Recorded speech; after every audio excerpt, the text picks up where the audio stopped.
ইস্টবেঙ্গলের সাথে কালকেই ইমামি কর্মকর্তাদের সঙ্গে একটি রুদ্ধদ্বার মিটিং হয়েছে।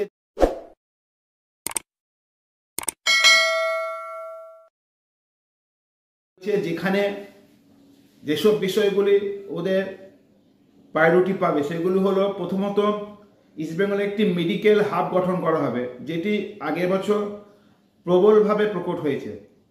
দ্বিতীয়ত ইস্টবেঙ্গল এবারে স্বদেশি এবং বিদেশি যেসব ফুটবলারের দিকে নজর রেখেছে তাদের প্রবলভাবে নেওয়ার জন্য চেষ্টা করা হবে।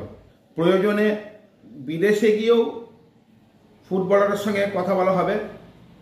দেবব্রত সরকার বলেছেন প্রয়োজনে বিদেশে গিয়েও বিদেশি ফুটবলার বাছাই করা হবে।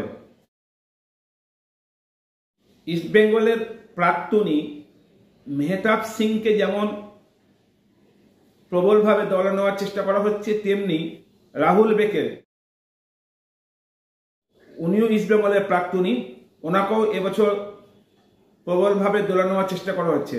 রাহুল বেকে এবং মেহতাব সিং যদি ইস্টবেঙ্গলে চলে আসে তবে কিন্তু ইস্টবেঙ্গলের স্বদেশি ব্রিগেড প্রবলভাবে ঘুরে দাঁড়ানোর চেষ্টা করতে পারে।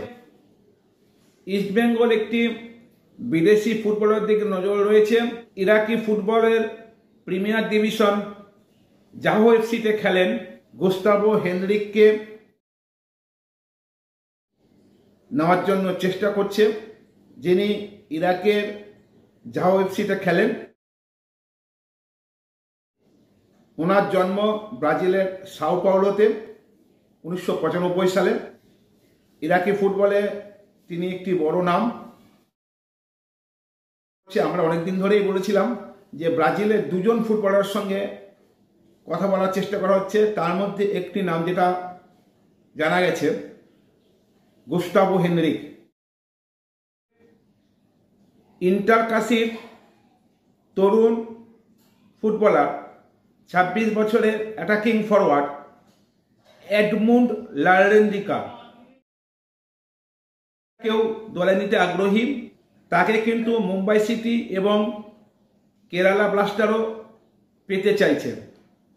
এরপর যে ফুটবলারের সঙ্গে অলরেডি কথা হচ্ছে, চার্চিলের ক্যাপ্টেন 27 বছরের হান সিংকেও কিন্তু ইস্টবেঙ্গল এবছর দলে পেতে চাইছেন। আই লিগের আরেক তারকা লাজাংয়ের হার্ডি নবরিকেও সামনের মরশুমে দলে চাইছেন ইস্টবেঙ্গল।